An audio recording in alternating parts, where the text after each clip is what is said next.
কিছুমান পুৰুষৰ যৌনক্ৰিয়া কৰাৰ পিছত কি হয় পেচাবৰ ৰাস্তাত তেওঁলোকে জ্বলা-পোৰা অনুভৱ কৰে বা তাতে কেতিয়াবা বিষ অনুভৱ কৰে আৰু এই হোমিওপ্যাথিক মেডিচিনটোৱে এনেকুৱা ধৰণৰ সমস্যা 2-3 দিনতে ঠিক কৰিব পাৰে। চাওক যৌনক্ৰিয়া কৰাৰ পিছত যিটো পেচাবৰ ৰাস্তাত জ্বলন হয় নহয় এটো বিভিন্ন কাৰণত হ'ব পাৰে। যেনে আপোনালোকে যৌনক্ৰিয়া কৰাৰ সময়ত কি হ'ব পাৰে আপোনালোকৰ পেনিছৰ যিটো টিপ থাকে আগফাল থাকে হেতু বাৰ ঘহনি খোৱাৰ ফলত তাতে মাইক্ৰ লেভেলত ইনজিউৰি হ'ব পাৰে অৰ্থাৎ তাতে আপোনালোকে দুখ পাব পাৰে। দ্বিতীয়তে যদি আপোনালোকৰ পাৰ্টনাৰৰ ভেজাইনেল যিটো নেচাৰেল লুব্ৰিকেশ্যন হেতু যদি ঠিক নাথাকে বা আপোনালোকৰ পাৰ্টনাৰৰ এৰিয়াখিনি যদি ড্ৰাই হৈ থাকে সেই ড্ৰাই অৱস্থাত আপোনালোকে যদি কি কৰে যৌনক্ৰিয়া কৰে সেইখিনি সময়ত আপোনালোকৰ ইনজিউৰিৰ যিটো চান্সেছ আছে হেতু আৰু বেছি থাকে আৰু আপোনালোকৰ পেনিছৰ সন্মুখৰ এৰিয়াটোত কি হ'ব পাৰে ইৰিটেশ্যন হ'ব পাৰে। কেতিয়াবা আপোনালোকৰ যিটো pH লেভেল আছে সেই pH লেভেলটো হেৰফেৰ হোৱাৰ কাৰণেও কি হ'ব পাৰে আপোনালোকৰ ইউৰেথ্ৰেল অপেনিং বা আপোনালোকৰ যৌনাংগৰ সন্মুখৰ এৰিয়াখিনিত ইৰিটেশ্যন হ'ব পাৰে। ইয়াৰ উপৰিও কেইটামান ইনফেকশ্যনৰ কাৰণেও কিন্তু এনেকুৱা ধৰণৰ সমস্যা দেখা দিব পাৰে। প্ৰথম হৈছে আপোনালোকৰ ইউৰিনাৰী ট্ৰেক ইনফেকশ্যন থাকিব পাৰে। সেকেন্ড হৈছে কেতিয়াবা প্ৰস্টেটৰ কিবা সমস্যা হ'লে হ'ব পাৰে।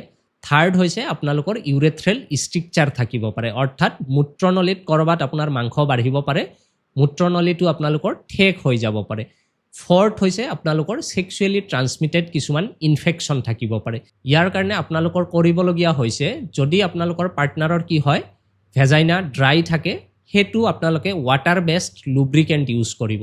সেকেন্ডলি হৈছে আপোনালোকে যেতিয়া যৌনক্ৰিয়া কৰিবলৈ যায় তাৰ 15-20 মিনিট মান আগত আপোনালোকে অলপ পানী খাই ল'ব। পানী খালে কি হ'ব আপোনালোকে যৌনক্ৰিয়া কৰাৰ পিছতে আপোনালোকৰ যেতিয়া পেচাব লাগিব নহয় যৌনক্ৰিয়া কৰাৰ পিছত আপোনালোকে পেচাব কৰি দিলে হেতু এটা নেচাৰেল ফ্লাশ হিচাপে কাম কৰে। কিন্তু ইয়াৰ পিছত যিকেইটা মই কাৰণ কৈছিলো সেইকেইটাৰ কাৰণে কিন্তু প্ৰপাৰ ডায়াগনচিছ কৰি তাৰ ট্ৰিটমেন্ট কৰিব লাগে। এনেকুৱা সমস্যাত ভুগি থকা বেছিভাগ ৰোগীৰ ক্ষেত্ৰত ষ্টেফাইচেগ্ৰিয়া 200 নামৰ হোমিওপ্যাথিক যিটো মেডিচিন আছে হেতু খুব ভাল ৰিজাল্ট দিয়ে। যদি আপোনালোকৰো এনেকুৱা ধৰণৰ সমস্যা আছে আপোনালোকে এবাৰ হলেও আপোনালোকৰ ওচৰৰ যিজন BHMS ডক্টৰ আছে তেখেতৰ চেম্বাৰত গৈ এই ষ্টেফাইচেগ্ৰিয়া 200 নামৰ মেডিচিনটো তেখেতে বনাই দিয়া ডোজ হিচাপে কেইদিনমান ব্যৱহাৰ কৰি চাব।